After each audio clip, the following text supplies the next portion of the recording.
Welcome on this Saturday morning to the Mr. Warren Hayes Show. I, of course, am Mr. Warren Hayes, and I am recording here this morning live to talk about Money in the Bank 2020, the WWE pay-per-view extraordinaire that we get every year to determine who is going to walk around with luggage for weeks or months on end to try and get a WWE championship shot. Hey! It's a good time, but you know what is a good time? Doing a preview show, a prediction show, when you have someone not only interesting, but well-groomed with you in the morning. And I am talking about Fowl Original, who is joining me here this morning. Fowl, how you doing? Doing what an intro, Mr. Warren Hayes. I beseech thee. That's beautiful. Thank you. Yeah, I did my hair all pretty because I know that Mr. Warren Hayes has got himself a quarantine haircut going on. God, and, yes. You know, I mean, I had to do something about that. It's turning into hockey hair right now. I don't know if we can see it properly, but it's not glorious right now. I did my best. But thank you very much for being here. Fowl is he's a content creator of many templates. No, that's not the word. Of many facets. You know what? Why don't you go ahead and just tell us a little bit about what you do, Fowl, in case there's people out there who are like, who is this guy? Just go right ahead. Thanks, Warren. I'm Fowl Original, and I do a lot of different weird stuff these days. I'm primarily a content creator. I've got a live show that goes out on a Wednesday at 10 p.m. UK time, 5 p.m. Eastern on YouTube.com/FowlOriginalWrestling. And then also I've just recently started doing video edits, so like mashups of old British shows and like AEW, WWE stuff. And I also run a Patreon to try and hopefully help you guys to do some of the tech stuff and have fun looking at my hilarious edits. I think they're funny anyway. Do you do stuff with Coronation Street? You know what? Yeah. So I haven't. That's a really good shout, though. That's a really good shout. I've been looking at old TV shows. So Minder was a big one over here. Mm-hmm. Yep. And Minder is on the same channel that AEW Dynamite is here in the UK. So there's a guy from Twitter, UTT Rob, who's been making Minder jokes for so long that I basically had to make the mashup with Hager as Minder and Le Champion Jericho as George Cole. But some of them are really deep cut references to the point that I probably wasn't alive when the show came out. But still good. Yeah, I know it's a good one, and I think there was some.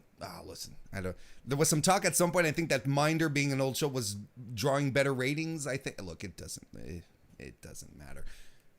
That's the joke. It's such an old show, but you know what? It's a really good show, and it kind of fits into the demographic. But yeah, it's numbers talk, and it's all about how much fun you have with it, really. There you go. And I've been talking about recording on a Saturday morning, and maybe you're not, maybe you're like, why? It's Sunday at 1 p.m. What is he talking about Saturday morning? I record these live. I record everything I do here live on youtube.com/MrWarrenHayes, which means that we get a live crew of people who come and join in the live chat. They come and hang around. Because they're cool people. Because they're smart, interesting, oftentimes handsome people. I would even say homely. No, homely's not good. But anyway, look, we've got Tim Trevor in the chat. How you doing, Tim? Thomas Gories is here. Ben is going to make sure that everyone stays in line. How you doing, Ben? Good morning. Conrad is here as well. We've got Brian Payne. We've got Permanent Press. Conrad as well. Nails and NY, I would assume New York. Welcome. Nikki, how you doing? So Nalia, what up? There you go. Hey, I love it. Fantastic.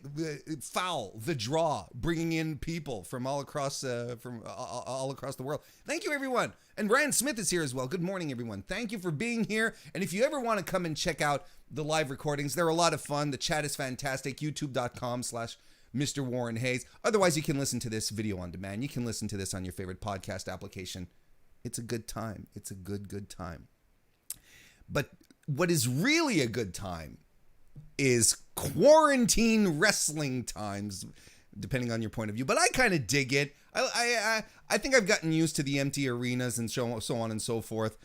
and it's good. It's fun that we still have some content to talk about, that we still have some new things to talk about, despite the fact that wrestling isn't necessarily an essential service. But hey, we're here. We're talking about it. Talking about Money in the Bank. Usually here, Fowl. Usually, when people talk about big, important WWE pay-per-views, they're going to talk, of course, of WrestleMania, SummerSlam, Survivor Series, Royal Rumble. But over the years, Money in the Bank has sort of taken the Big Four concept of pay-per-views and sort of maybe a Big Five or a Big 4.5. Like, you know what the one thing about Money in the Bank is that it was born from WrestleMania. It's almost like the anointment. Like, it's the top office anointment. Sure. You see someone come through that match, and it's like they've got some stock in you. They've got some hope in you. They've got a little tiny bit of faith in you to at least win that match. And I think that this pay-per-view, especially because it's now after Mania and because of what's going on at the moment, it's become a really big focal point. And I absolutely agree with you. I think that big 4.5. I think that it was, in my opinion, in the beginning, it was a bit of a mistake to take Money in the Bank away from Mania and put it like in the middle of November or wherever it used to live. But where it is now, I think it's perfect. And it's that kind of restarting of storylines and pitching your next big heel, your next big face to go up against the champ. I really like it. I agree, and I completely concur with you. It's a good bridge to head into. It's a good reset post SummerSlam, not post SummerSlam, post WrestleMania reset, especially heading into SummerSlam and stuff like that. It really does give a new breath,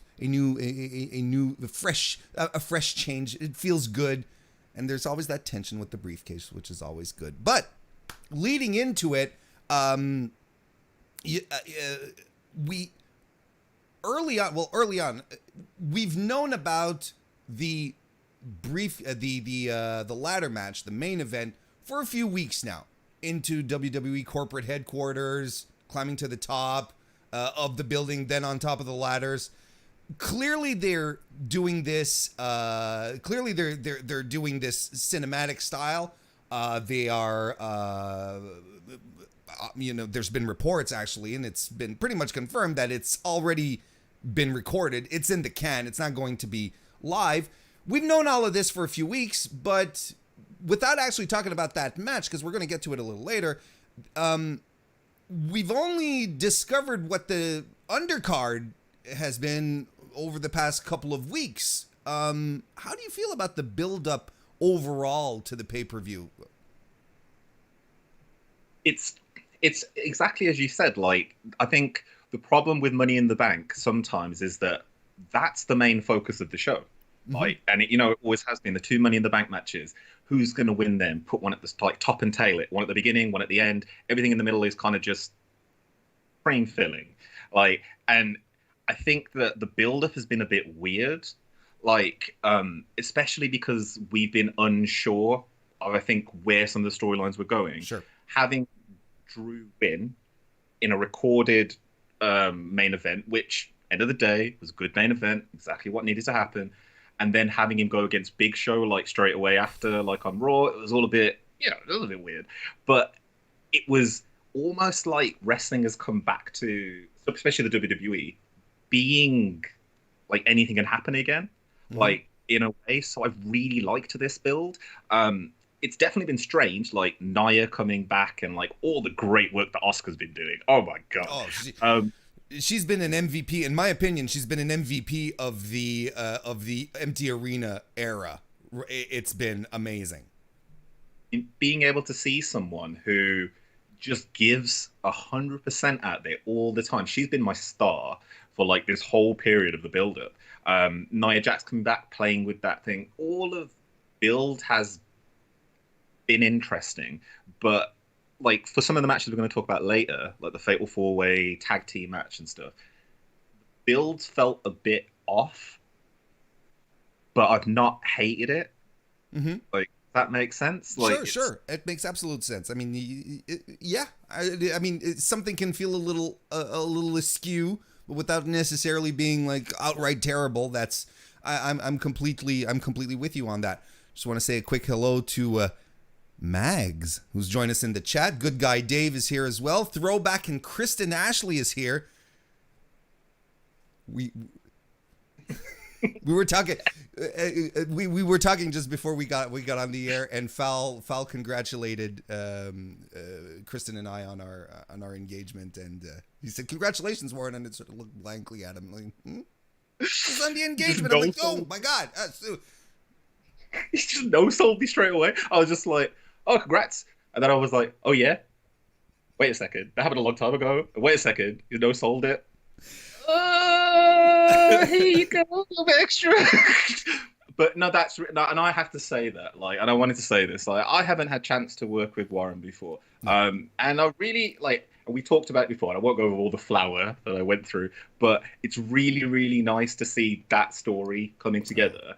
And it is, man. Like, it's proper cute and sweet, and I like. It's nice to have some positivity every now and then out there. So yeah, congrats to both of you. Thank you very much. I really appreciate the sentiment. It's really, really, really kind. Thank you. And as you can tell, like, there's no secrets between me and Kristen at all.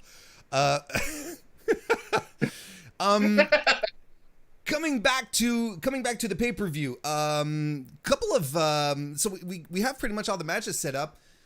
Couple of maybe some omissions, maybe stuff that was let off the card, which I find a little weird, especially when it comes to a couple of women. Liv Morgan, not on the card at all. Clearly someone that WWE has some faith in. She wasn't buried on Monday, folks. She wasn't. Okay? They have a lot of faith in her, but clearly a decision here to not put her in the ladder match, keep her off the card. I'm of the opinion, anyone who watches the show knows, if you want to create a star, you want to build someone, you want to create a new star, you have to put them on TV, you have to get them to win, you have to get them winning big matches. And WWE has this tendency to 50-50 everyone so that no one ends up looking good. And I'm still I like Liv, I like her a lot. I'm still very apprehensive as to how WWE is going to handle her. Fowl, do you have any thoughts? Liv Morgan, what happened? Like I know that there was, and there's a lot of love for Liv Morgan out there, and it's reciprocal. Like, I think that she's really good. And I think that she's been unfortunate in some of the timings that have gone on with her character development. Yeah. I think that's the major issue, is that she was getting that kind of big push, and people are like, is she going to be Sister Abigail? And then she comes out as Lana's secret lover. And you're like, okay, I kind of guess we can go with this. Yeah, I was like, I guess we can go with this. And then she disappears for a bit. Then she comes back, like, almost rejuvenated. And then she goes away again, then she comes back. Just as you said, though, she was not given TV time over quite a stacked women's roster. And she is she is the focus of her matches. Like, I think that with her, it's really hard to figure out where she fits in it all at the moment. I think that what happened at Elimination Chamber, that period of her kind of like push, was prime Liv Morgan. I think that's when they really had the faith in her, and I think they still do. But it's almost like, wait till Money in the Bank's over, and then maybe we'll see something from her, which gives her that next kind of push into the next like level, the stratosphere. It's just, I don't feel she's women's champ material yet. Not just yet. I agree. That's what it is that you don't want to give it her too early. But you don't want to wait too long. It's all current climate kind of situation, isn't it? But I personally like her and what she's doing, and I think we just got to give her a bit of room to grow. I agree. I just think it's a little strange to keep her off a pay-per-view, even if it's a single match. You make a good point in regards to the ladder match, even if it was a singles match. They blew off the Ruby Riott angle very, very quickly. 2 weeks in a row, she beats her. So, I mean, that one's done. I mean, you can't revisit it for a while. Could have had a little build. Could have given her a story. Could have kept her away from Charlotte, despite the fact that she wasn't buried on Monday. She had a match with the top female star on Monday night. Here's the thing, and I'm going to go back to this because over and over again, Sean Ross Sapp over at Fightful recently interviewed Mike Bennett, and I don't know if you had a chance to listen to it, but Mike Bennett took the time to explain what a burial in wrestling is. And putting someone that you want to bury on television is not the way to go. If WWE wants to bury someone, they keep them off television. And he made an excellent point, if only because the money that it costs to put on 15 minutes of wrestling, let's say you put them in a segment, with the sponsorships and the production value, there's zero return on investment by putting people you don't want on TV. There's zero. It doesn't make business sense. So no one gets buried by being on TV. I mean, and expanding on that point, I mean, if you really want to get buried by the WWE, they edit you out of your WrestleMania matches. I mean, that's what I heard anyway. Yep. And another in the omissions department, or at least let's call it an interesting, an odd decision. Sonya Deville and Mandy Rose having a blow off to their feud on SmackDown last night. Weird, right? Yeah, really weird. Like, why? And then the first thing I did was I was like, oh, well, I guess they have another match on like the pre-show or something tomorrow. Like, but then again, tonight. It's not a pre-show feud. It's a good feud. It's the best thing they've been doing since December of 2019. Like, what I don't understand is, like, I was looking at the women's Money in the Bank, like, contender field. I'm like, why aren't they in it? They should be in it. Like, even though that would take 2 spots away from, like, some big stars at the moment, looking at the stacked ladder match for the women's division, that would give them something. I mean, you pull them out the match straight away. If you want to, you get them to go fight around the PC, because disappear. But you at least put them in that position where people are like invested that time, because that was a very long running angle which people invested a lot of time into. And if we're working on like what the WWE model is you do the blow off at the pay-per-view because people pay for it. I mean, it's just really strange. It was really strange. And I'll hammer this home. I love the feud. Like, I loved the whole Otis, Mandy, Dolph thing. It even made Dolph palatable again, right? Like, no more Dolph coming out to everyone's music. No more Dolph dropping the U.S. title or coming out with Baron Corbin as one of his lackeys. It even helped. It helped everyone involved, and this is a rare occurrence in WWE. It's such a good storyline. I don't understand why this isn't a marquee singles match on Money in the Bank. This storyline, and I know a lot of people have kind of poo-pooed all over it, but the Lana Lashley storyline was money. Yeah. Like, it was. And it brought eyes to the product. This is what this could have done for SmackDown. They could have carried this on over the summer. I mean, in my opinion, because it would have been great. I would have loved to see that kind of, especially because we've got Otis in this Money in the Bank match. It would have been nice to see that continue on, unless, like, so the one thing that I had, and maybe I'll save it till later, is I had a theory about who the hacker could be, and I was like, maybe that's why neither of them are there. But we'll leave that till later. Okay. But it's just really weird. Just it perplexed me. Because especially, I don't always watch SmackDown live on a Friday night. I'll sometimes catch it in the morning. Sure. And the second I knew this match was happening, I was a bit like, ugh. why? Like, can it be a quick squash match? Can someone please interfere? It was the first time I was asking for like a really like crappy finish to a match. I was like, can Sure. someone just turn up, mess everything up, and then they go, you know what? See you on Sunday. And I was being And like, that's fine. yeah, and that would have been perfect. And they've been, when I say they, I mean the referees. They've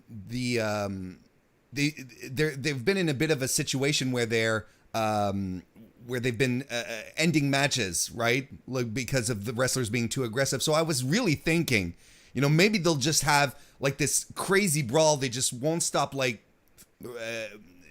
throwing punches at each other, and the referee's going to try and pull them apart and be like, no, let's throw the match and then head over to Sunday. I hate when they advertise matches and the matches don't happen. I think it's carny bullshit. WCW 1996 booking. I hate that stuff.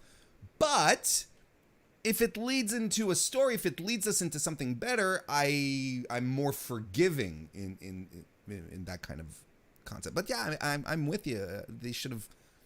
I would have been okay if the match on Friday would have swerved us out of it somehow to get to Sunday. Let's talk about Sunday then. Let's just go right ahead. Let's start talking. Now, right now, we have, it's a very lean pay-per-view that we have. We have 6 matches, which is, and here I am complaining about a 6, don't get me wrong, actually. I'm not complaining that we have a 6-match pay-per-view. I am very much for lean, as far as quantity goes, less matches, better matches. I'm okay with this, but you do have the feeling that they might add on some matches. I am 100% expecting Street Profits versus War Machine, War Raiders. That I'm 100% expecting. Is there anything that you feel on top of that they might add to the card last minute kind of thing? See, like, the only other thing I can think of would be a pre-recorded segment on the post show as a 24/7 passing of the torch, because they've somehow got to get it off Gronk. So I'm thinking, if they can't do it physically, because I'm not really sure as to the NFL rules, but from what I've kind of gathered is that he can't physically be involved in any segments. If they just film something and then the title's gone, maybe that's what we're going to get. Is it like, because I always had this kind of feeling that you could do it like DDT style, like DDT Pro, and just have him sleeping somewhere, or like, like in a bed, being all like, Gronky. I don't know, like, but like, and then he's waiting there, and then some lady turns up, and they go, oh, hello. They get on top of him, boom, 1, 2, 3, ref turns up, done. And then it makes him to be like I don't know what he is, but it makes him to be the Gronkowski that apparently the Americans know, and it also gives us a cheap laugh. And it takes the title off him without making anyone look stupid.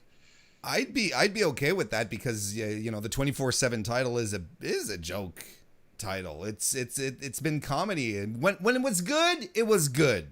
I wouldn't say the Riddick Moss era was anything special, but I'll think back. The 24/7, the R-Truth stuff, Drake Maverick, that was great stuff. So, okay, well, that sure, I think a 24/7 situation might be, why not try and get it off of, but then again, here's the thing, is that at the same time, Gronk has been he's done a couple of interviews where the 24/7 title has been in the background, like even if it is like ESPN and he's talking about going to Tampa to play, WWE lives for the mainstream media attention. That sweet, legitimate media. They love it. So I don't know. It's really funny over here. They do this thing, and I think obviously they do something similar in the US as well, where like they give a championship to like champions. So like when a soccer team over here, I know that only America, when a soccer team win, like Triple H will be like, here you go, here's the WWE Championship, and then they hold it for that one time. So I see where you're coming from. Like, if Gronkowski could be the 24/7 champion indefinitely, just indefinitely. I mean, if we're going out there, I mean, you know, they do have, you know, some sort of relationship with ESPN, what if at some point, you know, that stuff kind of happens? He's just given an interview, and then out of nowhere, R-Truth runs in and pins him. It's not foreign to me. It wouldn't break my mind, you know, kind of thing. Want to say hello to JPQ, who's joined us in the chat this morning. How you doing? And Everything Pro Wrestling is here as well. Everything Pro Wrestling. Good to see everyone. So we're going to start talking about the card, what we know is coming, what's booked, and I'm going to be going in reverse order of what's presented on WWE.com. So it's not me editorializing, saying we got to start with this match and then this is the next match. No. I'm just going using what WWE has given us. And folks, feel free to discuss and tell us who you think is going to win these matches if you're here live in the chat. Or if you're not live, leave us a comment. That's fantastic as well. Let's start with the SmackDown Tag Team Championship Fatal 4-Way match. The champions, the New Day, will defend against Miz and Morrison, the Forgotten Sons, and Lucha House Party. We had a warm-up match last night on SmackDown, which ruled. I loved it. I thought it was fantastic. It was a great match. And, you know, you've got my quick thought here, Fowl. You've got too many interesting, talented tag teams here for it to not be good. What do you think? Okay, so obviously, I absolutely have loved every single SmackDown Tag Team Championship match, pretty much, yeah, from Elimination Chamber onwards. Up until that point, I really liked them anyway. I feel like SmackDown have got, as you said, the more interesting tag teams, something that Raw has really struggled with for so long. And that's probably depending on how much stranglehold Vince has on it, is that you get a tag team, and the Raw Tag Team Championship is like a baton that people just pass around. It's like, hey, you're it 1 week. Hey, you're it the week after. That's what the Raw Championship's like. The SmackDown one, though, the amount of times that I've seen hellaciously amazing matches come out of a tag team division which is not even thought of on the other brand, they always bring their A game. And when they started doing the empty arena matches and they chose SmackDown to show that SmackDown Elimination Chamber match, I remember thinking, well, I really wanted another excuse to watch this match, and thank you guys, because it's great. Now, with the teams involved, though, it's like a dream team kind of matchup as well. Forgotten Sons, who, you know, no longer forgotten. I've seen the jokes. They are, at least they're in contention, right? Like at least they're not on Raw. And then Lucha House Party, always kicking ass. And I like this kind of one-upsmanship between New Day and The Miz and John Morrison, which is where they're kind of like, we're both the best tag teams, and we're going to prove it. And then the Lucha House Party have been able to come in under a kind of, but we're also here. And then the Forgotten Sons are like, remember us? So, like, I think the whole thought, for who's going to win, I would put it to the New Day, only because I want to see these matchups continue over the next few months. And it's something that we can look forward to on each SmackDown, because if we get a tag team match on each SmackDown, it's normally really, really good. And it continues that storyline, helps to give some richness to the tag team scene, especially on SmackDown. And I'm really liking like the way that the New Day have captured the empty arena kind of vibe. They were the first ones that grabbed it, I think. Like the second that Big E said, "People at home," like I was like, "You've got it. You guys have got it." And out of all of them, I think the New Day are the best to keep putting on that pedestal. But yeah, man, I'd say the New Day to retain. Well, that's completely fair. I mean, the New Day have consistently been one of the best tag teams in WWE. Whichever permutation, right? Whether it had been with Xavier in there, with Big E or with Kofi, it's always been fantastic. Just want to say hi to Joe Cook, who just jumped into the chat.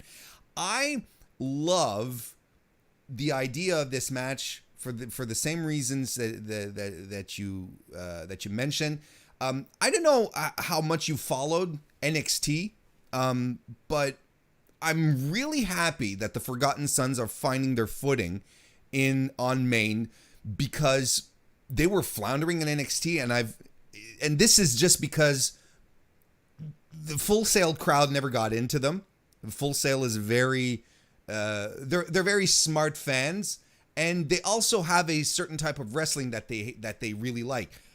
And as much as the Forgotten Sons were a capable team, they never quite got over, because in the meantime you have Bobby Fish and Kyle O'Reilly, who are just tearing it up. They're bringing Mustache Mountain in for special matches. I mean, how are you going to even remotely try to compete with that? And I think they're looking very, very, very good on Main. They're doing fantastic. I thought the match last night ruled. I'm looking forward to this match. And the other thing that I want to underscore here, and you mentioned it, Lucha House Party coming in, kicking ass. Last night, when I was going through Twitter and looking at reactions, people were like, wow, who knew Lucha House Party was this good?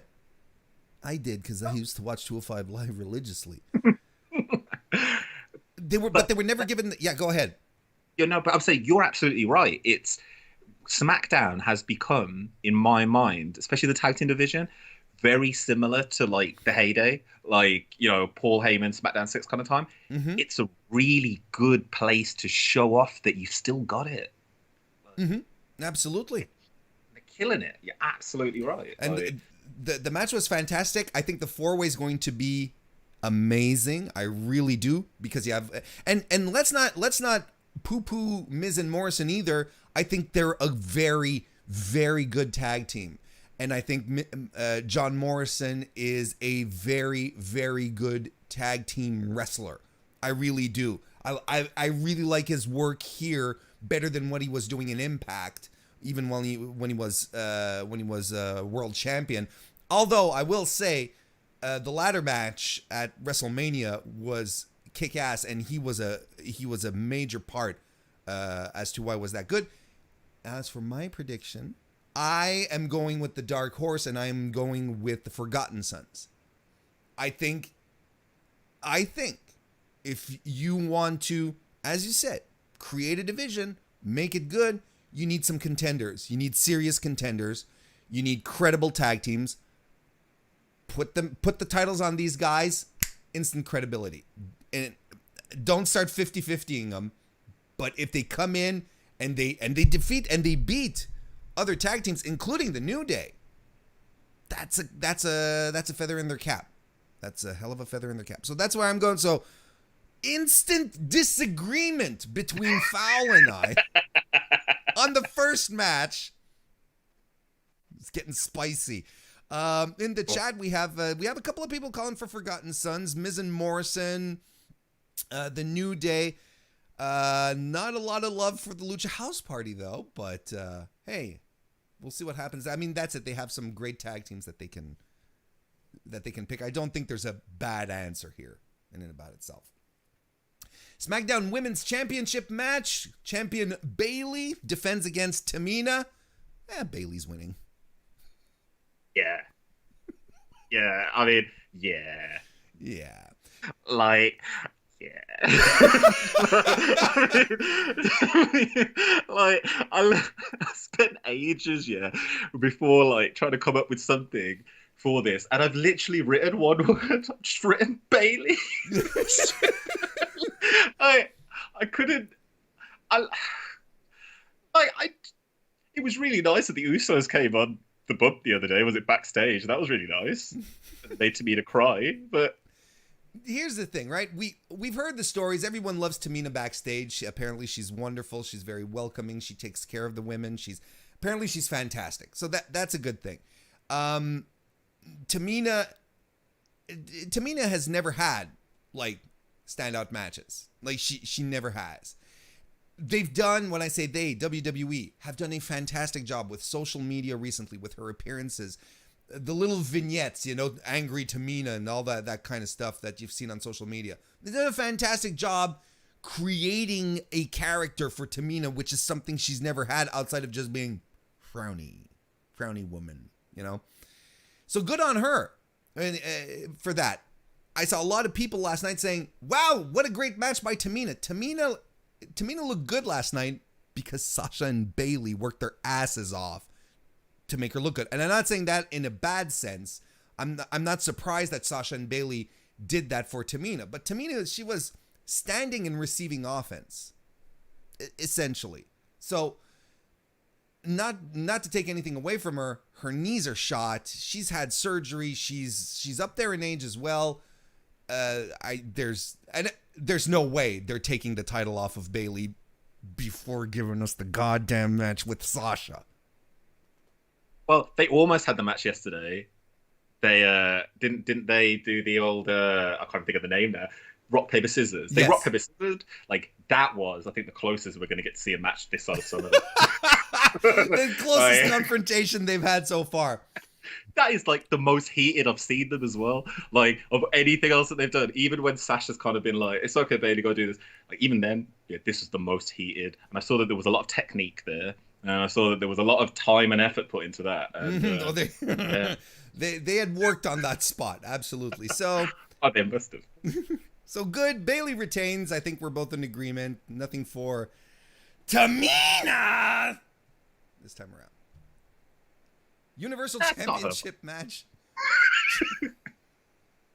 Sorry, God. Universal Championship match. Champion Braun Strowman is going to defend against Bray Wyatt, not the Fiend. My thoughts: they went too quickly to the well here with Bray, putting him back into a title situation, especially when Bray Wyatt is a guy who does not need to be close to any title picture. That's just me. And I also think Braun has been super boring since winning the title. Those are my quick thoughts, but Fowl, feel free to challenge everything I said. By the way, Chad, who do you think is going to win here? So Braun, not making a lot of friends, is he? At all. Like, the thing about Braun is that I can respect someone that is kind of, like, because some of the stuff that he says, and I'm talking about his social media stuff first, is that it's not outside the realm of possibility. Like, he'll say something and he'll be like, "Well, I worked really hard." You're like, yeah, but you were also like a mountain of a human being. So, I mean, come on, yeah, like... I mean, he's always been in the WWE circuit, right? He's never worked an indie show in his life. Yeah, exactly. So it's not like he knows the struggle, but also see from but now it puts into context all those things he was saying on Instagram because the match was already been filmed, hadn't it, at WrestleMania? So he knew. And the thing about this, you're right, going back to the well, I think that this storyline between Bray and Braun could have taken a little bit more time to marinate because they've got so much history. We could have had weeks of him being attacked by people with masks. We could have had like a really nice build. Instead, it's Bray, and Bray, in my mind, is almost like the Finn Balor kind of duality. Sure. It's like if Finn Balor's going in, he is getting killed. If the Fiend's going, or not so much anymore, but if the Fiend's going in, the Demon even is going in, then it's like, he's got this match on lock. And I think we're getting to that kind of place with Bray now, where he's going up against Bray Wyatt. Now, unless Braun, and I don't know him personally, is willing to make fun of himself significantly and go into those kind of dark places, it's not going to be a Firefly Funhouse match. Which then makes it a squash match, which then makes Braun win automatically because he's not facing the Fiend. And the only thing that to me might be satisfying in this would be if Braun almost Fiend Bray, but give him the title. Like, kind of joined in and said, all right, yeah, cool, but you said the Fiend doesn't need it, because that's something else that, as you've said, and we kind of forget is, like, Bray kind of spoke about not needing the title, and he had it for enough time, and he'd given it away. He'd essentially given it away.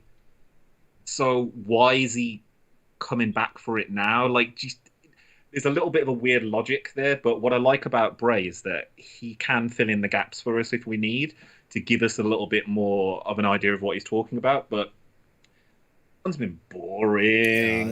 There's been nothing there, and the thing is that I say when I say that Braun has been boring, it's on creative, right? It's what he's being fed. That's entirely on him. It's that's the situation. It's just as simple as that, because Braun is a very personable guy. He can speak very well. He's very loose. And besides, the Braun Strowman character that we like, we don't like we never got to like him because of his promo skills. We liked him because he ran in to fuck shit up, to push semi trucks around, you know.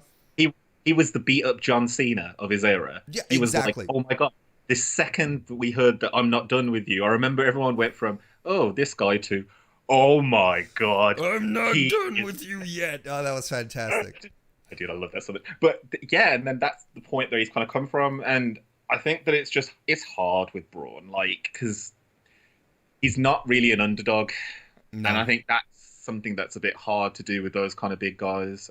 But you know, like, he's got chance to do more, and let's see, because a lot of people are now being given, as you said, creative. I think that there's few people out there. Maybe him working with Bray might help him in the short and the long term. Win, lose, or draw, like, it could help him in the long term. It could. I was talking last night about how, you know, if they had given this time, it would have been really, because I like the idea of Bray calling himself, you know, his creator and bringing out the mask and so on and so forth. You know, the Wyatt family being a cult and Braun sort of having got out of there. You know, when legitimately when people come out of cults, they have to be deprogrammed, right? So maybe there'd be some of that, you know, having Braun looking at the mask and getting flashbacks, some PTSD to a certain extent, you know, where he's like, and Bray being a manipulative son of a bitch, working on this, knowing what he's doing, Braun not being completely done with his past in this cult. There could have been something interesting there and would have made us root for Braun ultimately. No, I would have popped here if the match when it happened was Bray come up on screen, the Fiend, I'm not done with you, and then disappeared. Oh my god, that would have been great. I would have got tingles from that. That would have been amazing. That's how you set up the match between them. What are you doing? Yeah. So Braun essentially seems to be our favored champion, especially winner here in the chat. I think that's who we're going for. I do see the round 124. Thank you very much for becoming a member. Everyone's pretty much has Braun in majority. And honestly, I think they're going to extend it, and then we're going to get the Braun versus the Fiend, and that might be a whole other story. Moving on to the WWE Championship. Champion Drew McIntyre defends versus Seth Rollins. I'm going to lead you into this one, Fowl. As much as I think that Braun is a boring champion, I think Drew's the complete opposite. I mean, I'd have to disagree. No, I'm not disagreeing with it. Oh my god. Yeah. I freaking love Drew McIntyre. So, some of you may know I've been doing some video edits. Now, the first video edit I did is Highlander is one of my favorite films of all time. Sure. The whole Highlander lore, all the mythology. I'm talking about Highlander the Raven, Highlander the animated series with Conor MacLeod, the whole deal, yeah. I'm a really big fan. Second, they started playing on that in the build-up, and you've got like Brock as the Kurgan, and you've got Drew McIntyre as Conor I was sold, yeah, and I was sold on him. The video edit I did was a mashup between that and the Highlander trailer, and I think that they've hit gold. Drew McIntyre was just waiting for the opportunity to be Drew McIntyre, and he is just killing it so much. Like, all the little things that he does, like, I think there was a point when Zelina Vega turned up, and like the rest of like her contingent, and he just went, "Oh, look, it's Zelina Vega, the constant pain in my ass," and it's just stuff like that, which was not written for him. Like, you can tell, and it's like, that's a champ right there. And I think the dichotomy, looking at what Braun's doing and looking at what Drew's doing, Drew has taken this opportunity and he is running way down the field with it, and I love it. absolutely love it. And I'm glad you noticed that there's stuff that he's been saying or going through, that doesn't feel scripted, that he's going off, that he's going a little off what's planned for him, but it's working. And not only is it working, even if someone goes backstage, even if he goes backstage and he gets chewed out on something, are they going to fire him? No, but this is like that kind of thing. I think it's similar that it's really interesting because like you look at say Jinder, like Jinder Mahal. Sure. Like Jinder Mahal was we like to preface here on the show calling him former WWE champion Jinder Mahal. So please, but do continue. Former WWE champion and current Maharaja Jinder Mahal. Thank you. He is just like, he was given the title and they didn't really know what to do with him, and they kind of went, and when you can kind of tell when a professional wrestler has been given an opportunity and they might not 100% be ready for it, but they have to try. But that means it gives them almost this kind of second guessing mentality. Sure. So you see the Brawns of the world go out there and then just read the script verbatim because they're worried that if they veer from it too much, then this might be their only chance and they're out the door. With Drew, you can tell he's like, this might be my only chance, and I'm just going to do whatever the hell I want, and that makes him a star. Mm-hmm. Like that's what makes him a star, because he's not just reading the lines, he's not just pulling a Braun. And whatever we say about Braun, we can blame creative. End of the day, he's the one out there saying the lines, and he's a big guy, imposing guy. If he didn't want to do something, and it just shows. And that's why Drew's champ here. And we've needed a real champion on Raw for so long, especially someone with super duper face. Oh my God, I love it. Yeah, he's been doing a fantastic job, and I agree with everything. He's letting his personality go through, shine through, and I love how everyone in the chat, or not everyone, but there's a lot of Highlander references in the chat now moving forward, and that's fantastic. Yes. Except for Mags, who's being a sourpuss per usual. Because he's a dick. That's what. Exactly. Okay. See, I call him a sourpuss. You call him a dick. I think it's full circle there.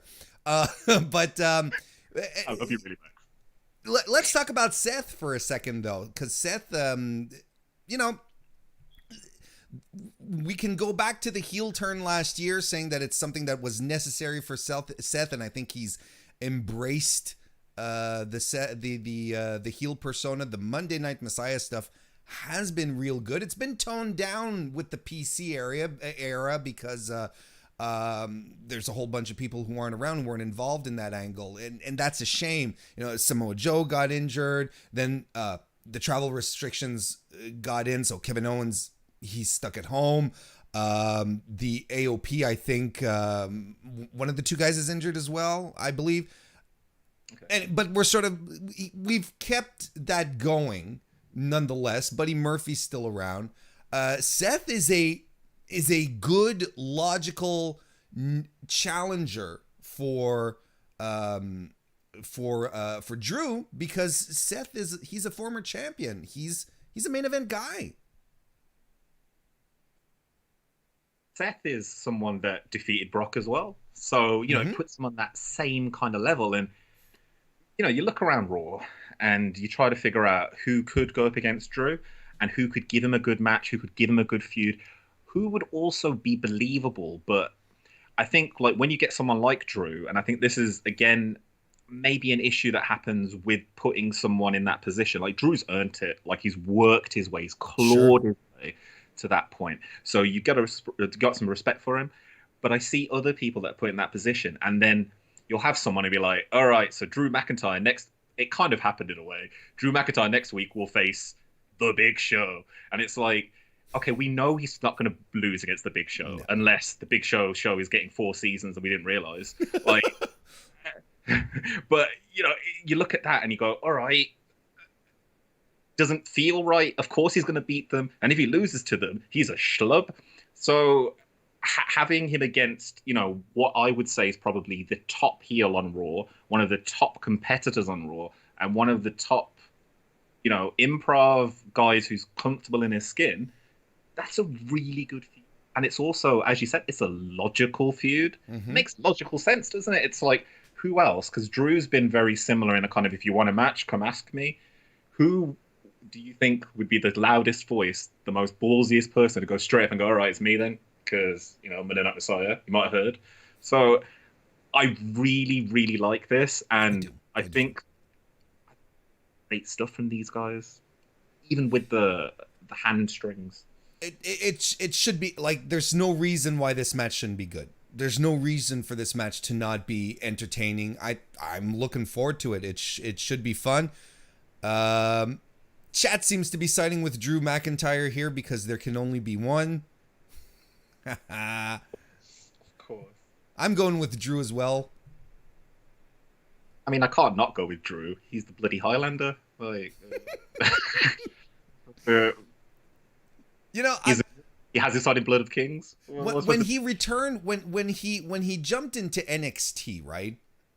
And he had his comeback there, right? His comeback started there when he became champion and all of that.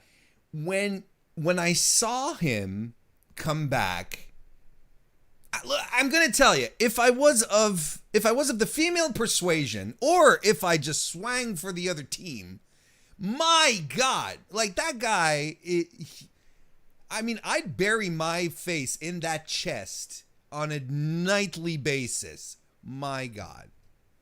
He's a beautiful, beautiful, like just sculpted man. You know Yep. what the really interesting thing is? Looking at him before he went on the Indies and after, Mm-hmm. it's like watching a man become a boy. No, It's- the other way around. It's like watching a boy become a man. It's ridiculous, right? Like, he's crazy. It's like you look at him and you're like, it's like, oh, so it's one of my friends has come back after college. God damn, have they been working out? Yes, yes, they have. Yes, they have. Yes, they have. Like I think that Drew, of all the people, like he's someone who takes opportunities.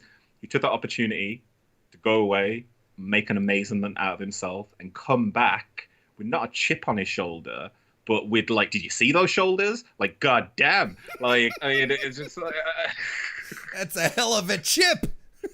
yo, yo, I want some steak with those fries. Like, it's amazing, and like he is a totally different person. You couldn't even look at him then and now and think it's the same guy. He's almost got like those warrior vibes. So it's like, are they two Drew McIntyres? And I think that when he came back to NXT, I remember seeing him the first time, and I'd seen him in Impact and seen him at other places, and I was like, he's gonna own this company soon. Yeah. Like, he's back, like, and he's back to prove stuff. Yep, absolutely. He looks like a $1,000,000, and you know what? The first time you hear the music with the bagpipes, you're like, I mean, this is all the superstar components, right? Like superstar in the Oxford Dictionary definition of superstar, not the WWE definition of superstar. Yeah, all the elements were there. Okay, so welcome to Warren and Fowl gush over Drew McIntyre. This is our new podcast. we just talk about Drew McIntyre's individual chest hairs each episode. There you so go. like episode 1, oh, is that a bump? No, that's a nipple. And that's when we get kicked off for explicit content. And that's what happened. I want to thank Throwback for the super chat. I really appreciate it, Throwback. I'm gonna get to it once we get to it, because you make a very good point, and I don't want to spoil it. It'll be a good topic of conversation. We're gonna move right into the money in the Money in the Bank ladder match. So we've got the women, who are going to be represented by Shayna Baszler, Nia Jax, Asuka, Dana Brooke, Lacey Evans, and Carmella, and we're going to have the men represented by Daniel Bryan, Aleister Black, Rey Mysterio, King Corbin, Otis, and AJ Styles. Now, before we actually get into the matches, we've heard it. They've been talking about it for weeks now. It's going to happen in WWE HQ. We're going to start from the ground floor, work their way to the roof, upon which there's going to be the ladders, and the briefcases are going to be suspended. Over the past 2 weeks, they've even started giving us like little quick virtual tours of WWE headquarters to show us like some of the areas that potentially they might fight in. I'm gonna tell you, Fowl, straight out the gate, this concept absolutely fascinates me. It's got me really interested, and I'm excited for it. I think it is excitement that I feel. I'm really down for this cinematic experience when it comes to wrestling. When it comes down to it, Vince has said it for so many years. We make movies. Like, you know, we don't make wrestling, we make movies. And he has basically full circled himself now. So, like, they had the WWE studios, but now they're making movies inside the building. Like, literally, the calls coming from inside the building. And I love the fact that I think this probably would have happened anyway, because wasn't there talk of them like moving to a new headquarters? So I think they just wanted to trash the place anyway. Because they're leaving. It's like, did we get the security deposit back? Yes, we did. All right, go and turn on all the taps. We'll turn on all the taps, put tissue paper in every single one of the sinks, and just leg it. Like, I love the fact that this match is happening. Like, I love it so much. Like, what else could you think that the WWE could do this year other than have a match inside their own building with, again, very logical, like it's a reverse fire drill in my mind. Like, you know that episode of The Simpsons where Homer runs, I won. Like, it's that, but like in reverse.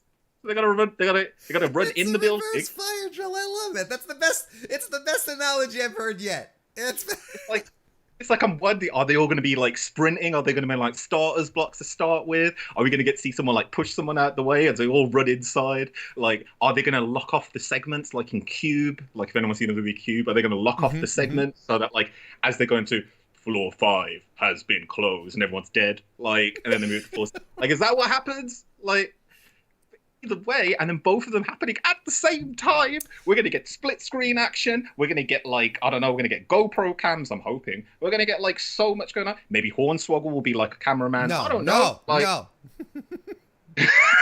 No. I'm cutting you there. That's enough dreaming, Fowl. It's good. But either way, what a bloody concept. And yeah, I'm so hyped for this. And I'm not going to lie, one of the reasons why I'm excited for it is because of the taped matches that they put on at WrestleMania 36, because of the Boneyard match and the Firefly Funhouse match, which were so well done, so good. So I have faith here. I'm not even going in with some apprehension. Ooh, are they going to be able to pull this off? I have faith that they're going to pull it off. Apparently, it took the entire day, a full day, to tape the matches. I am completely here for this. I'm really confident that they're going to create something memorable. I don't know how much of a match is going to be, if it's just going to be a lot of spots, some stunts. I'm okay with that. Firefly Funhouse wasn't a match, and I dug it. Like, not a proper match. As long as I'm entertained, right? And I think it comes down to what is a proper match. Yeah. Like, you know, end of the day, we're watching. What I've really loved about this whole time period is getting to see different people's interpretations of professional wrestling and getting to see how they see it. And, you know, with Vince, as I said, this is the full circle. This is how he has, in his mind, probably always seen wrestling. Probably. And it's great to see that. But then we're seeing other people like WrestleNalia's in the chat now. She's showed me a lot from Ethan Page. And the stuff that he's doing, it blows my mind. Like he did a cinematic match the other day for Impact, and it's really getting there, isn't it? And I'd love to see how this evolves as the year goes on. But if we get one of these matches, say every pay-per-view, when people come back, it's going to be a bit of a hard sell. Like, watch the jumbo screen, everyone. But I think it's really going to be interesting. And yeah, this match, like, I haven't been this excited for a Money in the Bank match since Rob Van Dam's been in it. And I'm a big Rob Van Dam mark. So, like, this is it's just really excited me because it's so different. It's very different. And Tony Wiegand, by the way, jumped into the chat. How you doing? And yes, that's a good call on Ethan Page, by the way. I did see what he's doing over on Impact, and it is fantastic stuff. But yeah, and here's what's very interesting as well. And I'm really curious to see how this is going to work out.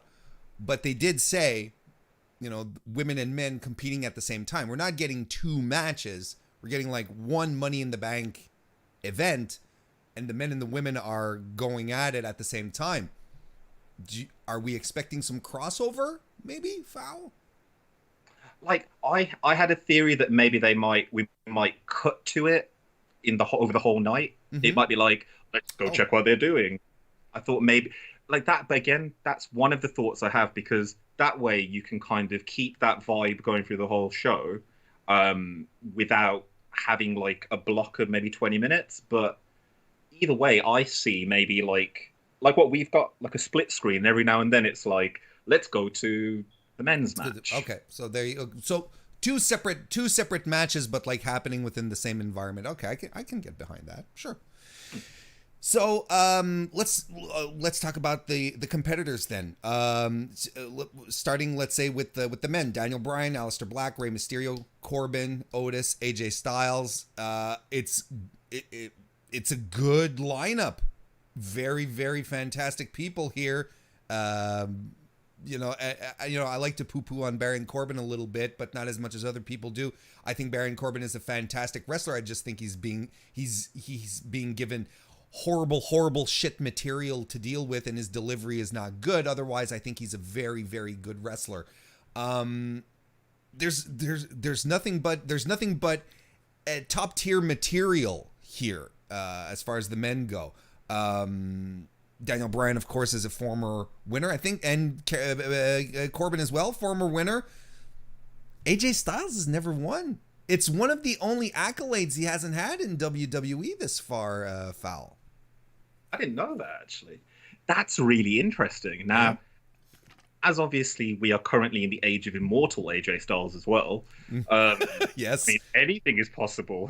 Anything is possible. So with this particular match, it's a great lineup. Like, it's people that also, when you look at the names, they've had stories built up with them over the past year. I mean, over the past few months, the only person who kind of sticks out to me a bit is Rey Mysterio, only because I don't feel like he's had enough of a build to get into this. But everybody else, I mean, Daniel Bryan, Aleister Black, Corbin, yeah, again, like, if Corbin won this match, oh god, the internet would explode, but for good reason. But I'd like to see him win this match. It would be great. But I think all the people, what's great about this Money in the Bank match is there's all story consequences for if they win this match. Mm-hmm. Like, it will affect their running storylines right now. And I mean, of the names, when we get into predictions, I've got 2 names because I want to split my bet here.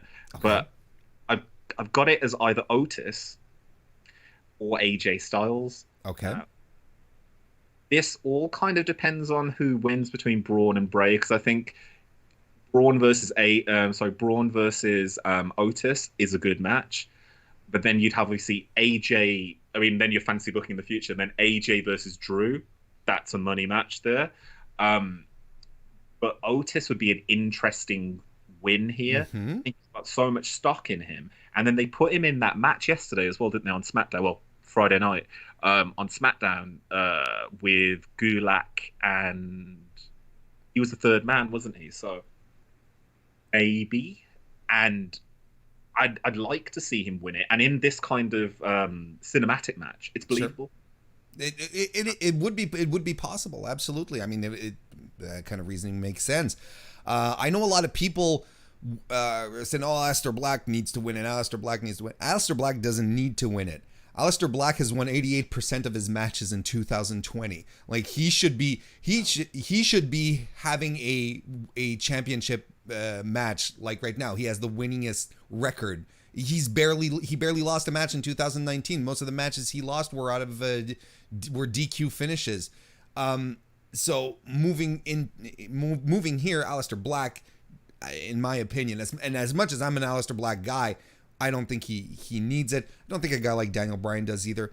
Honestly, my pick, I'm going with AJ, because I think AJ afterwards to hang the briefcase over Drew, I think it's great. I think heel AJ Styles just being a dick to Drew, moving forward, just like constant teasing. I think it'd be fantastic stuff. And you know what? That could lead us to a beautiful triple threat as well, actually, between McIntyre, Rollins, and AJ. Absolutely. Yeah, you know what? Yeah, I'm liking this. If they want to keep Seth in the groove as well. Going back to throwback super chat that he gave a little earlier, he says if AJ wins the Money in the Bank match, he is the only one on the roster that is a strong threat to Drew's title. Seth is just to legitimize Drew's title run, but AJ will be the first one to put fear in Drew with the briefcase. What do you think about that thought, Mr. Fowl? Well, throwback. That's a really good comment. And yeah, if AJ wins the match. So exact kind of similar to where I was going with, and I absolutely agree with you. Seth is to legitimize Drew's run. I mean, the only real defense he's had is against the Big Show. Mm-hmm. But yeah, I totally agree. AJ on the Raw roster, I think, is a big enough star with enough stock to go up against him and actually feel like he could beat him. Yeah. Especially, as you said, as it's the first time he's won the Money in the Bank it would be first time he's won the Money in the Bank briefcase, and if he then lost cashing it in, yeah, that would be a really big deal. It'd be a big deal. It'd be really, really big. In the chat, they're a little all over the place. A lot of people who like Otis. I see some AJ as well. People feeling that AJ, Otis, Bryan, Corbin are are maybe the more logical choices here. I also want to say hi to Goodfella and Vape Ross Vape. We're here as well. So you're inching more towards Otis from what I gather. Yeah. I can see in the chat that people are like, I'm impressed with Nails. I'm impressed with your faith in WWE. It's just that I feel like it's the juicier story, and it's the one that Vince could get behind. Oh, sure. There's lots of great potential afterwards. I even see AJ, but you see, I see AJ as great potential for Jinder, because for Drew. But if you're going to move on to giving let's say after Money in the Bank, we move into the program with Drew McIntyre versus former WWE champion Jinder Mahal. If we move into that program, it can be very short, and then you have AJ just fluttering about, and ultimately, like, if you really want to cement, AJ Styles Drew McIntyre as a dominant kick-ass champion. You have Drew have his match with former WWE champion Jinder Mahal, and it's a grueling match. It's a tough one. Drew wins, but he's beaten down. He's sweaty, heaving. Oh. We go back to NXT again. Yeah, Wait a second. I need to get sorry. myself. I got a little distracted here. But we go back to that. He's beaten down. He just had his match. AJ comes to cash in, but Drew he comes to cash in. He cashes in, goes to beat Drew. But Drew gets a second win and beats the tar out of AJ. AJ fails his cash in. AJ Styles, as opposed to, let's say, Baron Corbin when he failed to cash in, it wouldn't hurt AJ Styles a single bit to fail on his cash in. Absolutely not. And it can you imagine then how much of a force of nature Drew McIntyre would be moving forward? It'd be crazy. totally agree, dude. I'd be down for that. And I think that's the thing with AJ is that he has ascended. Someone said to me the other day, I miss AJ from when he was in Impact. And, I feel like the WWE have kind of ruined him. And I said, you've got to remember, the guy has had a career. He's getting to cap it off here and do all the things that he always wanted to do. If he then decides that he wants to leave the business after that, that's his choice.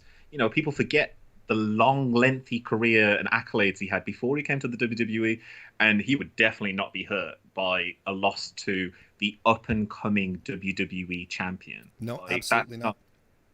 Absolutely not. To cap off this topic, Throwback left us another super chat. Thank you very much, Throwback. He says Otis should win to further the storyline. It could put him in a bind to pick love or career, right? Sort of like between Mandy and moving forward.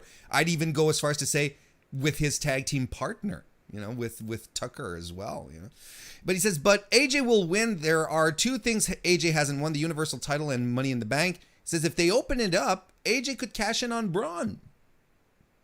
It'd be a good way to get the title off Braun. But can you imagine, the thing is that, I feel that match. That's a really good point, Throwback. Because with the Otis thing, I think it'd be really cool, if, just as you said, Tucker is in the background and is like, come on, you got to train. And maybe he's training, and then he's looking up at a picture of Mandy, he's looking at a picture of the title, and he's like, I don't know what to do. And then he just starts eating burgers. That's why we all love Otis. That's why we all love him. Or a ham. Ham.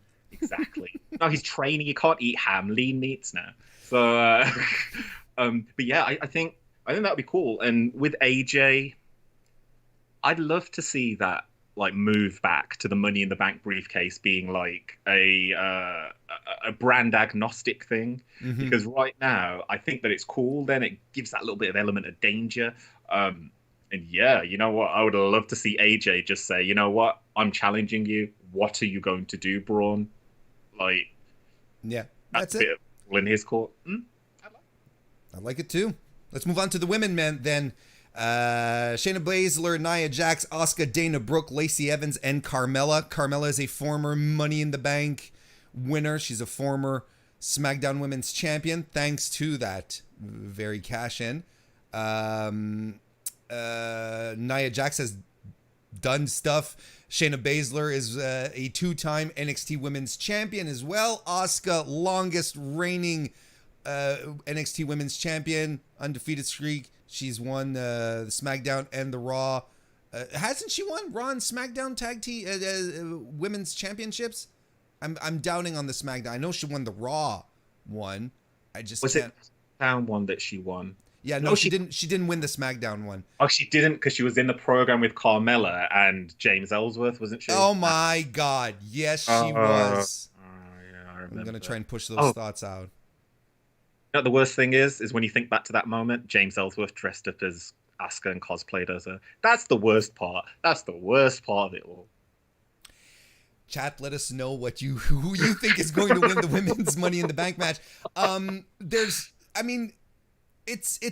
feel like it's a little more uneven as far as competitors go here in regards to, I'm going to be completely straightforward here. I don't think Lacey needs to be here. Lacey's improved dramatically since debuting last year, but I think she still needs a lot of polish, but she's improved. I don't think this was necessarily a spot for her. Nia Jax is who she is. Shayna Baszler and Asuka are going to be fantastic. Carmella, you know what? Very underappreciated, I find. I think she's the kind of performer that you give her something and she runs with it full throttle. And she can be very creative. She's been in this match before. I think she's going to give us some good stuff out of here. Those are my first initial thoughts. Fowl, give us a brain dump. What do you think? So Nia Jax is Nia Jax. Let's just put it to one side for 1 second. Good. Asuka is amazing. Yeah. Mm-hmm. Doesn't need to win this match, but I'd love to see her win it. Shayna Baszler, feel like she needs to win this. I feel like this is possibly her last bit of keeping that edge. Because I think if she doesn't win this, then it becomes a kind of, well, you talk a big game. Dana Brooke. I mean, I guess Dana Brooke was knocking about. So Lacey Evans. Lacey, I totally agree with you as well. Like, Lacey doesn't need to be in this particular match. I think that this is the kind of match that exposes her too much as well. I feel like this is the kind of match that would, if she messes up here, it's amplified and magnified. However, and I don't know if you saw some of these, as you're talking about the vignettes, there's a vignette of Lacey Evans trying to get to the performance center by trying to like flirt with one of the guards. That's, I think, where a cinematic match really benefits her, and where then in theory she could win this match. Carmella, again, underappreciated. I think that stuff she's doing in lockdown, like all of her cosplay stuff, if you haven't seen it on Twitter, go check it out. Yeah, she's hilarious. She dressed up as Roman Reigns the other day. It was absolutely yes, it was good. And like, that's, I think this kind of like band of women, it's hard to pick one out of there, because they've all been given a bit of like a push from the back, you can tell, except for Dana, actually, which is still a bit weird she's here. I don't see her as a contender in this particular match. I've got Baszler as the win because I feel like she has to, but I can see some really cool things coming out of the women's match. I think that I read an article the other day about part of the Bellas book that's come out, and the Bellas kind of like memoirs. Yeah. And they were talking about the women's Royal Rumble, the first one. And they said that we had the Royal Rumble, we picked the finish of the match, we thought we had a great finish, and then apparently the men came over and said, oh, that's better than ours, can we have it, please? And then they went, all right, we figured out another finish, and they came back and said, you know what, you can have it back. I see this being, it's so really weird. I read it, I was just like, how really weird and shitty was that? But this is probably where they can kind of show off a little bit more and give you a chance to actually appreciate them. So if they were filmed simultaneously at the same time, it's going to be interesting. But if we get a different flavor from each side, it's just, I don't know why Nia is in this match. I think that's the one person, like, because, you know, obviously a lot has been said for what she has been saying on Twitter. She's been running with this botch gimmick, I guess. Like, and now it's a gimmick. Like, it's not even like, yeah. So she's running around Twitter going, she told someone to chew glass the other day. A bit like, what the? So, are they gonna let her win just to mess with people? Like, that's what I like.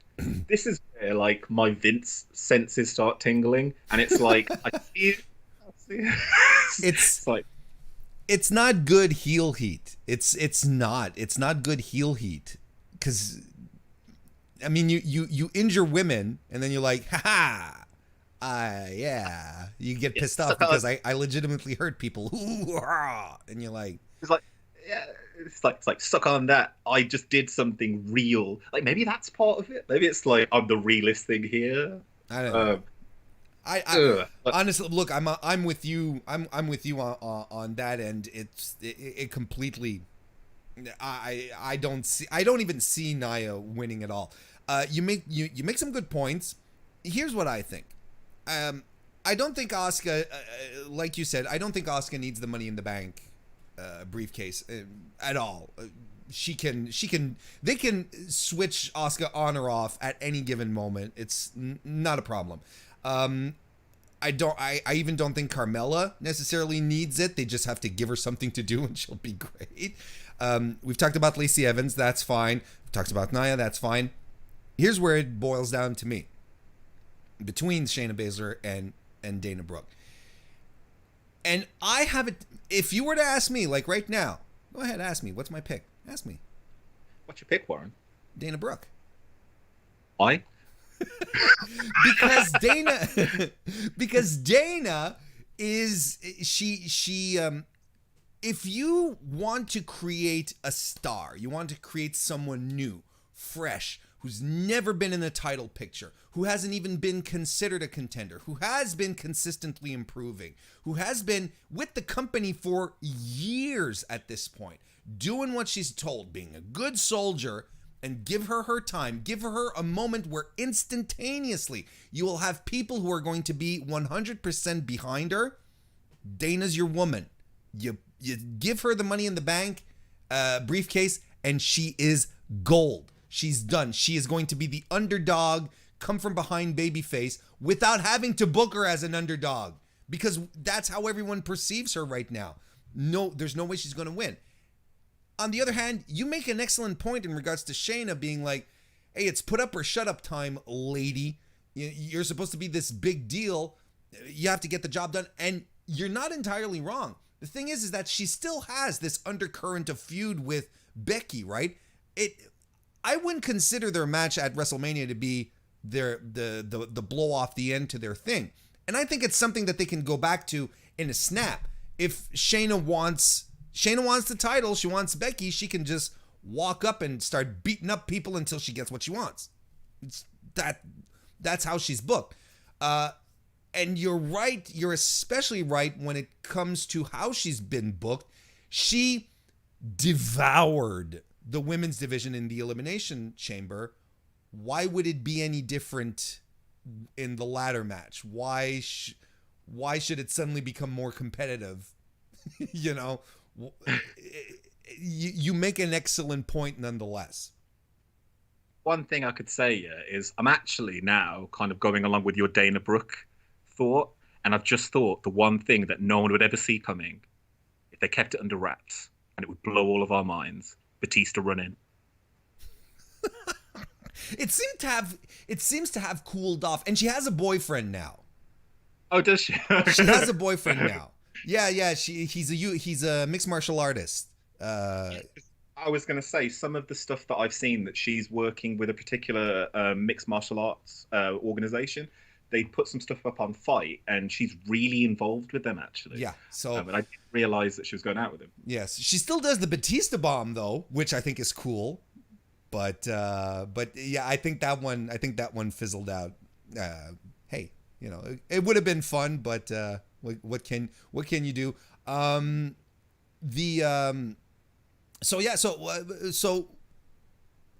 I'm going with Dana Brooke. That's my dark horse prediction. I think Shayna makes a lot of sense. I think you made a really good case for it. But I'm a new stars kind of guy. Who do you think? Who do you think? What's your pick? It's going to be Shayna. It's got to be Shayna, because this is as you said, it's put up or shut up. It is just Dana. I could see it, but Shayna. Oh, this is gonna. But Shayna, I could feel it. Like it just has to. I just went back to like an old WWE promo in my brain there. If you could see it and they could feel it.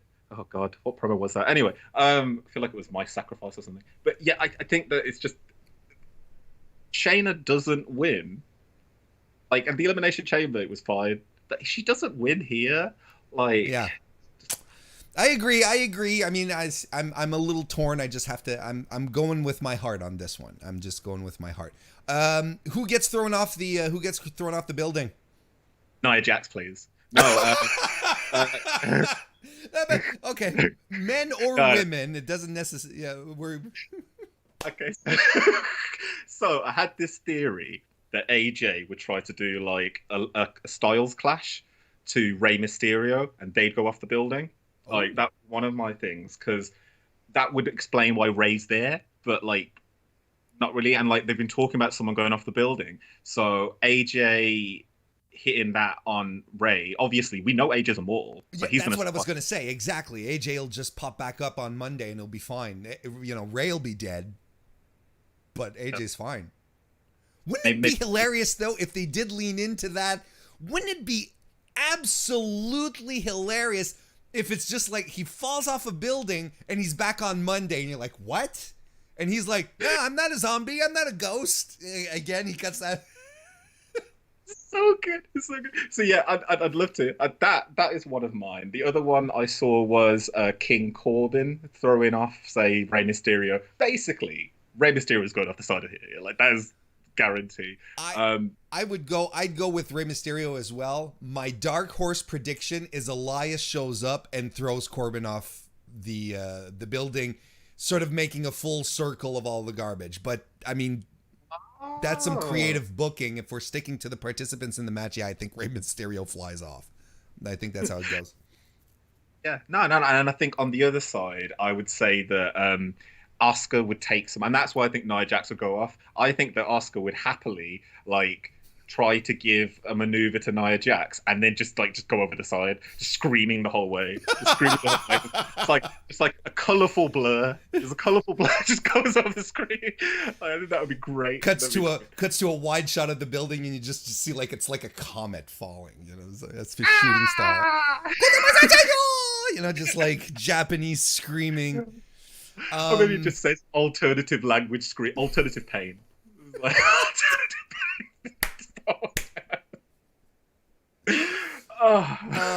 to cap this one off, Throwback says if they swerve with another super chat again, thank you Throwback, you've been very generous this morning. If they swerve the women's Money in the Bank like they did with the men's last year, Sasha isn't in it, but they could force the issue to make Bayley paranoid, right?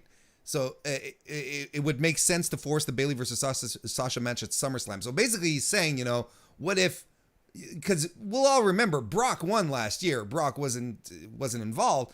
So he's suggesting, well, why wouldn't they do that with Sasha? That'd be interesting. Sasha running in, picking up the briefcase.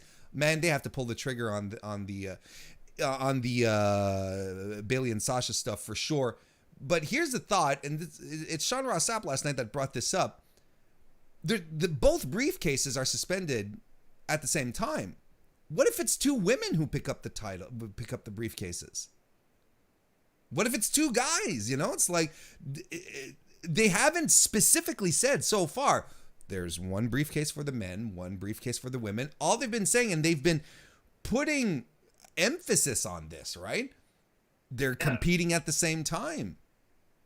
Kind of makes you wonder. But that is very, very good point. And Throwback, you're right. If they swerve like did the men, I think at that point it would be quite nice maybe to have Sasha come out. Like, you know, sometimes they do in Money in the Bank matches, like the rest of the stable will come out with them and hang around ringside, New Day style. I'd like to see that maybe, and then she could literally be looking over her shoulder for the whole of the match. That would be quite a nice little wrinkle to add to the story. But the two briefcases, or maybe one briefcase even, that really makes this match really interesting. That's, I mean, there's so much that you can look in this match. If Nia grabbed it, then she's already proven that she is in the discussion for matches against men. Like, that match has already happened, you know, and there's history there.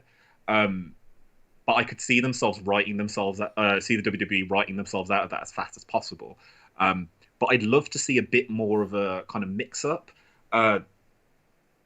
Really interesting how it's a they thought, would, right? I mean, it's just speculation. It's something I hadn't thought about. I'm like, yeah, I mean, honestly, there's no reason for the first person to climb up to grab both briefcases and say like, ha, what now, bitch? Kind of thing. You know? Yeah. What if Bayley runs up there? Like, what if Bayley just turns up and just runs in there, grabs them both, and she's like, I am the tag team champion. I am the Money in the Bank winners. There you I go. am Money in the Bank winners. Speaking of Bayley, Anakin left a super chat. Thank you very much. He says, how many times will Bayley call out Michael Cole? As it stands right now, this is my favorite feud in WWE. Oh yeah, like she just keeps going to ring, like to the announce table and just messing with him. I mean, I feel worse. Yeah, and we all have to say a prayer for Michael Cole. Is someone said this on Twitter, and then I just remember just having this little like silent single tear, which is Michael Cole can't shout for the big dog no more. This pay-per-view would be maybe one of the first times he can't say, and here comes the big dog. I could just see him practicing that in the mirror hundreds of thousands of times until Vince was happy. And now he's like, all that gone to waste. That preparation. All well, gone to waste. I mean, he can still get he can't even say it's boss time this one either. My God, what's gonna go down? And he can't even say it's the fella or what. Anyway, maybe Triple H should just be behind him, poking him for the whole match. The folks pointed out in chat, and WWE has announced 2 extra matches for the pre-show. We can just like go over them real quickly since it's happening live right now. We have Jeff Hardy versus Cesaro and R-Truth versus MVP. Let's go. Let's start with R-Truth and MVP. I don't understand why MVP is back. I don't understand MVP. He was a fine wrestler. He's never been a standout for me. He's been just there. Just the guy who's always kind of like been there. When they brought him back for a couple of things, I was like, okay, yeah, cut yourself a paycheck, my dude. Good for you. Now he's a recurring character. He's a manager. He has his show, and now they're having him wrestle. And I'm like, I don't care, Fowl. I really like MVP. Not okay, so good. Now. I'm glad to hear that. I really like him, but just as you said, he's a bit of in a weird place. Like, he specifically said like he wasn't going to have any matches, and then he's just like, I think he said he wasn't going to have any matches unless he had them against people he really wanted them against, which goes to show that he really wanted a match with R-Truth. That's all it shows. It's an interesting pairing though, like match wise, because we haven't really seen MVP for a long time, and we would make the assumption that Truth is going to win this.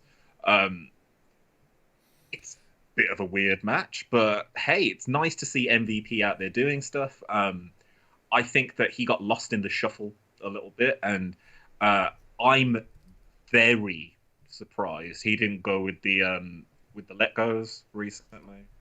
Like, I'm very surprised with the major releases. Right. I thought he'd been like on the top of that list. But, well, hey, it's WWE's a weird business. You think you understand stuff, and then suddenly it's like, nope. Honestly, I have MVP winning because he has a role on Raw, and I think they have to give him some kind of credibility. And R-Truth is not hurt anyway. Hey, look, it'll be what it is. And Matt Hardy versus Cesaro. Matt Hardy. Excuse me. Pardon me. Delete that last comment. Delete it. Pardon. Jeff Hardy versus Cesaro. I mean, this is Jeff Hardy. This is Jeff Hardy coming back, getting in the ring with Cesaro to guarantee that he's well taken care of and will look like $1,000, $1,000 million. Any thoughts? Cesaro. Cesaro. Well, Cesaro is more than likely going to lose this match, I would think. Jeff's getting into that program with Sheamus, from what I saw yesterday on SmackDown. So I've also been very quickly, like, the whole thing that they've been kind of working with Jeff's like history and everything. Like, it's interesting. And I like that they're going there, but I don't think it adds anything to the Sheamus feud. No. I don't think it adds anything to his overall standing at the moment. When we were talking about on the post show last night, I think what would have been interesting, as opposed to Sheamus coming out yesterday and then getting beat up by all of Jeff Hardy's signature moves, I think it would have been interesting to have Sheamus come in and beat up Jeff Hardy, and then have the story. If you're going to lean into his personal struggles, lean into it proper. Then cast some doubt. Oh, is Jeff really ready to come back? Is he 100%? Then you really lean into it and you make it a storyline. Now it feels like it was just like a gimmick. It's just a gimmick. In the chat, One Fall Podcast pulls out interesting thought. He just points out, he says, the Bar reunion? Because Sheamus is in a feud with Jeff. You have Cesaro here. I don't think they're going to full on reunite, but it's still a fun thought. And it's a fun thought. The story of the Bar as a tag team is one of the best ones that WWE has had, because I think everyone sort of forgets that Sheamus and Cesaro were in a feud in a mid-card, lower mid-card feud, best of 7 series. Then they become friends, become a tag team, and everyone groans and goes, oh, of course they're doing this.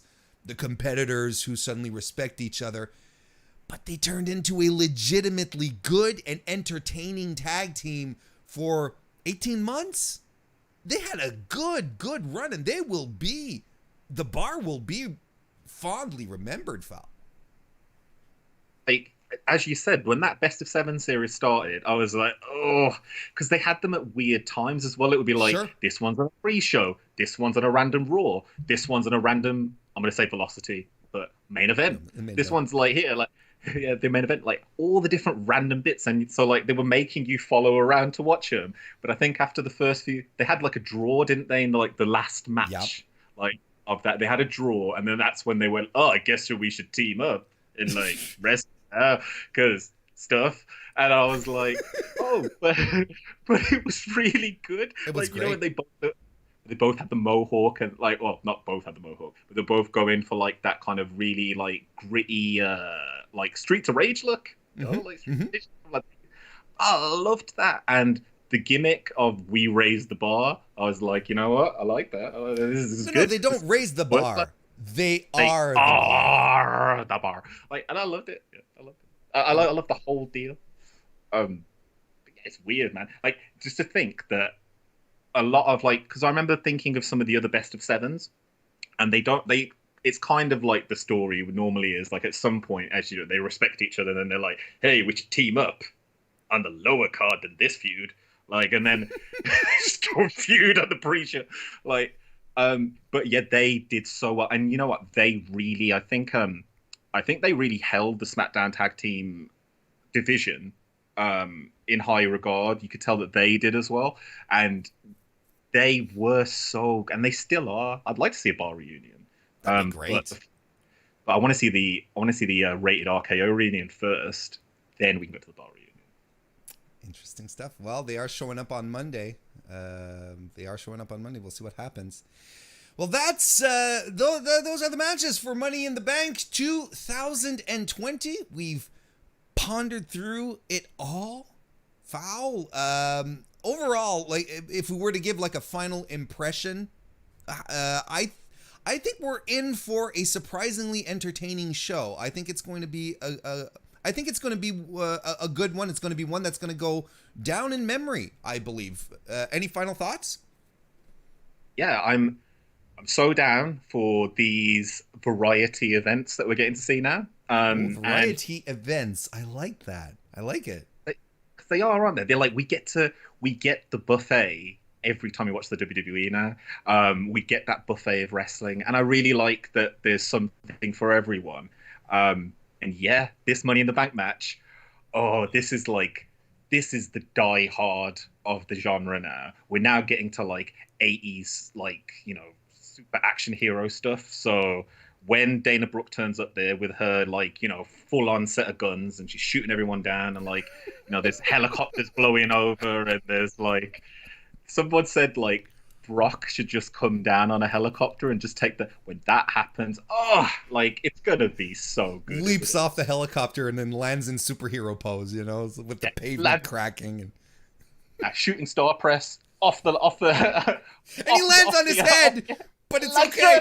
He just gets up and he does one of these and he continues. That's fantastic. Bashes the briefcase into his head and just dances on there. Oh, that'd be Goldberg if they brought him over. That's what he'd do. But fuck Goldberg. Fuck Goldberg.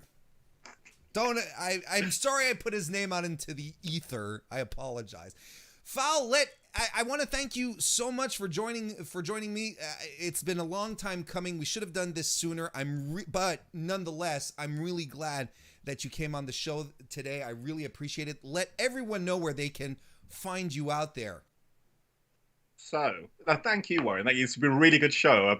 I've watched this quite a few times, and it's great to be involved in it. And yeah, it has been a long time coming, but shill time. So, I'm Fowl Original. You can find me on fowloriginal.com, or looking at this beautiful lower third here, youtube.com/fowloriginalwrestling. I'm live every Wednesday at 5 p.m. Eastern, 10 p.m. UK time. You can check out my link tree as well for the audio side of what I do. I'm looking to I've started a Patreon. linktr.com/fowloriginal. You can get some tech tips on there. I'm giving away quite a few free tech tips and other bits and pieces, but I'm on YouTube, everywhere. On Twitter @fowl_original. Go follow Fowl everywhere. He's fantastic and a great guy. And yes, you know, we were talking tech tips earlier just before coming on the air. So yeah, I'm gonna go check that Patreon out for sure. But thank you all. Thank you very much for joining me. This was a fun time, a great talk. I want to thank everyone for joining us in the chat this morning. And if you've made it to the very end of this video, thank you very much. Go into the YouTube comments and prove to me that you made it to the very end, and type Highlander as a comment on the YouTube channel. That'd be fantastic. Thank you, everyone, so very, very much for coming out. Thank you again, Fowl. Everyone, have a great weekend. Enjoy Money in the Bank, and we'll see you next time.